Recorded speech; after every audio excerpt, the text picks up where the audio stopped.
Peace. So this is these had to be pre-pulled so I could deal with the time limit. There's some kind of time limit going on as I'm recording like through the YouTube platform, which is a little unusual to me.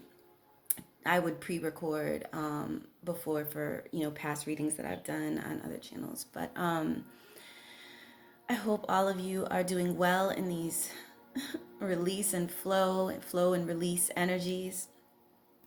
The cards that have been pre-pulled on each side of, well, you can't really see the flower extremely clearly, of the flower, the center of this reading mat, designate the divine masculine and the divine feminine. So we'll begin with the divine feminine is what spirit is giving me. Here we have the Live Your Dreams card, and Sacred Dreamer is the subtext. I don't know if this is going to look like too messy, but that's the card. And please pardon the coffee stains, y'all. I might update the deck. That's the Quantum Root Oracle, and then just order another copy of it. But I don't know. This version of the deck has a it's got a special place of affection. So we'll see how that goes in the future. When I'm picking up from Live Your Dreams with Divine Feminines, there are a lot of waking dream experiences that can take place, maybe even for some feeling like you're, a little bit walking through a dream. The energies are very misty, very soft, ephemeral even. There's a divine light energy in it. And a lot of this I'm being told I'm being given is because it's time for the divine feminine to really be able to relax without something else coming up and trying to prompt yet another cycle of trauma or inflict a micro trauma. In the process of like releasing and reprogramming our own pathways with healthy messages, there's been a lot of interference. Some of it was electronic, some of it was from this newer version of Wi-Fi, I guess you could say, that was really resisted by people who are aware of the problems that are associated with it through testing. And then there were others who were just like, go ahead, go forward with it. And so it became a thing that some people might be using. I don't really, I don't know. But the point of the matter is it introduced artificial wavelengths is what spirit is giving me. And when you're doing your spiritual work, you can tell what's real, you can tell what's not real. But at certain points, because we were dealing with such heavy traumas that were coming up to be released, because it was such a naturally shamanic process, the interferences were alarming. And, a lot of kind of the, what is the best way to put this? The ill will of those who were in a less healthy place and kind of still coveting what others have, or going into jealousy, or really debased emotions where there was a disregard for the people who were affected by those energies, whether they went out and did out and out rituals, or whether it was just some evil eye or some thought processing. Some of that energy, there were attempts by those who did not know what they were getting themselves into. There were attempts to try to utilize those energies in interest of having more of a control over the minds of the masses, and using artificial wavelengths through certain technology to do so. So now a lot of that, it's been wiped out, because what's of spirit and what is divine is really what prevails, period. Love prevails. It's one of the cards that came up from a deck in process. And there's just, that's just the way that it is. So there already is a perfect system. And the bid to create this perfect system has caused a lot of problems. There already is a perfect system. And as we come away from those who kind of really went to an insane place or close to insanity, or however you want to put it, in wanting to control masses of people, that as we come away from the illness of that, um, we can deal much more easily with the spiritual and sacred wavelengths. The angelics did a lot of work.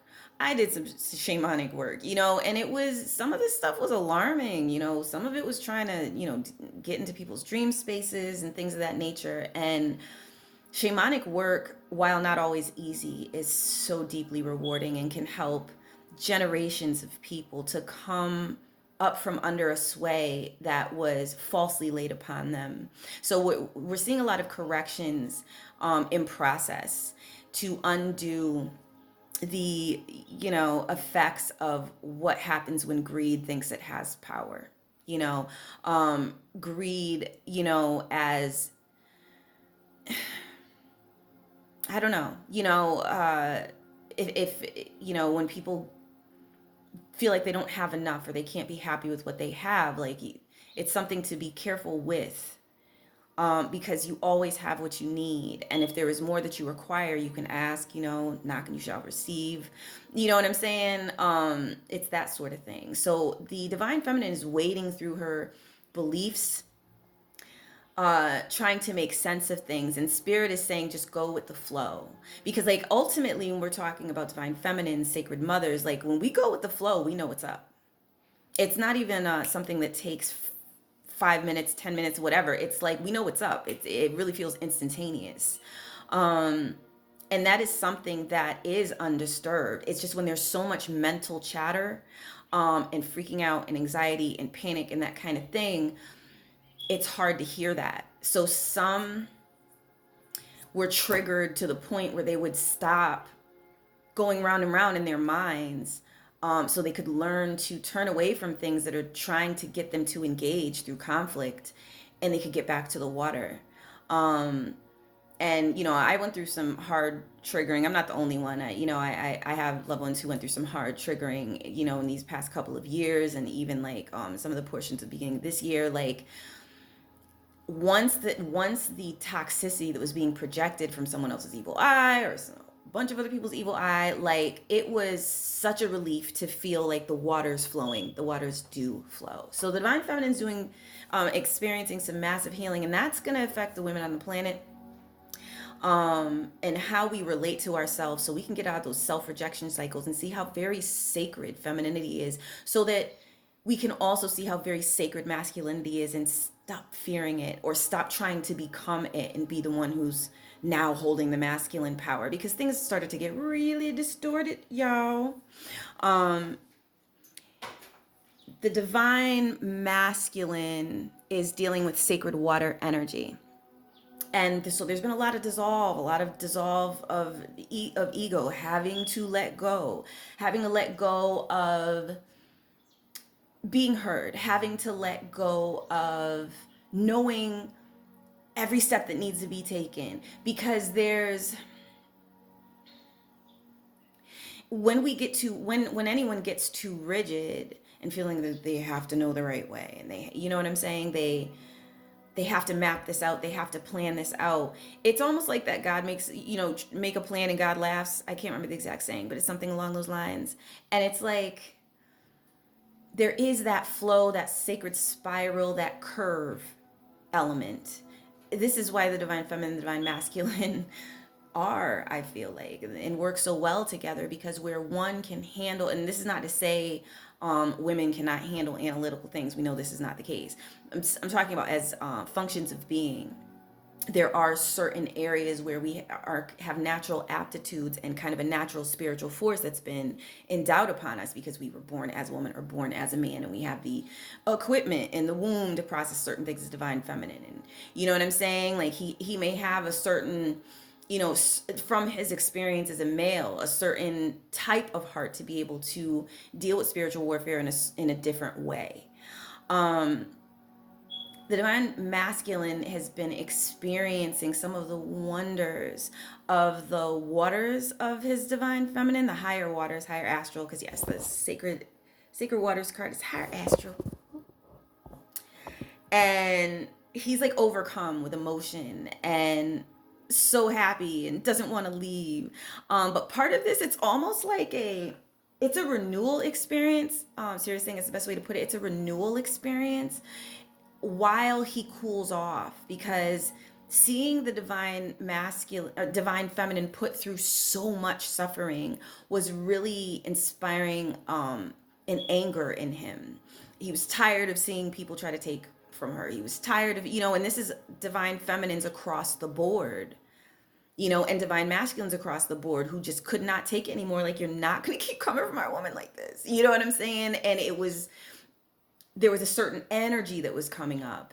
And sometimes it gets a little too hot, and you need some water. It just gets too, it's too much. It's too much primal energy. You know what I'm saying? If that's the right way to put it. It's just, now it's time to flow. And so he's learning how to flow a little better, while the divine feminine's learning how to flow while also being able to have her mind present, so she doesn't feel like she's being put, into a hypnotic state by people who want to criticize her, or people who want to, trick her out of her wealth, or and so on and so forth.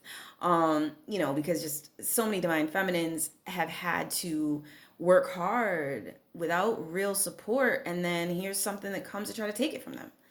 And it's like, nah, that's not happening anymore. The divine masculines are not allowing that, and the divine feminines can now work on allowing themselves to have. And that's the big work for the divine feminines, what I'm being told.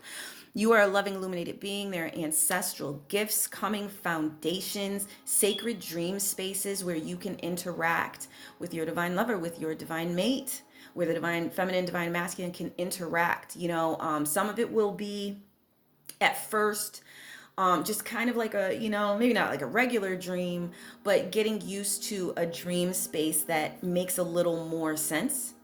The lucid dreaming is a decision. So if you really want it to be lucid, that's a decision how lucid it will become. And your higher self and your mate's higher self will make that distinction. But this is so that there can be a coming together regardless of what's taking place in the 3D at any time. And there can be that sacred rest that the two really seek from the other. What else is there? Sorry. A lot of ancestral guidance, ancestral memories through dream spaces. So of course, it's a given. It won't be every single night. Most more than likely that you're meeting up with your divine partner, but it's a kind of shamanic work, how it's supposed to be done, which uplifts the heart without the unnecessary intrusion, because we're past the intruders. Spirit's incorrect. They've learned their lesson. They've learned that they have their own wealth to be focused on. And while they were worried about someone else's wealth, someone else was trying to take their wealth. See how that works? So it's pointless to become so consumed with anger that you forget your heart, forget who you are, and just kind of, become nasty, So you are a loving, illuminated being is, it's a 1D card. And this is a long-standing foundation that is going to affect the world for at least a millennia. All right. And that's what's unfolding now, coming into being, these ancestral gifts. Because the ancestors are on a higher plane, and they've been doing a lot of work to make sure you receive the gifts that are meant to come to you. The message from the divine masculine, the heart knows. All right, the heart knows. If you feel confused at any point, you know in your heart what is right. You know in your heart the right steps to take, the right connections for you at any given time. We're all teachers and students to one another. You know. You will know. You know what I'm saying? If you feel confused, you will know. You will know. Start trusting yourself. From the Isis Oracle, Isis, aka Aset, stay true and be in your power. Osiris and Isis, Lord and Lady of Divine Authority. I've known him by the older name, Aset and Asar. But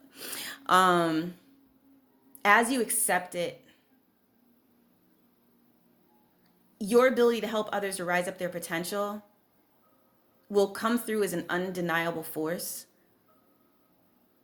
that feels like light to all you come into, all that you encounter. Trust that all the work you've done has been to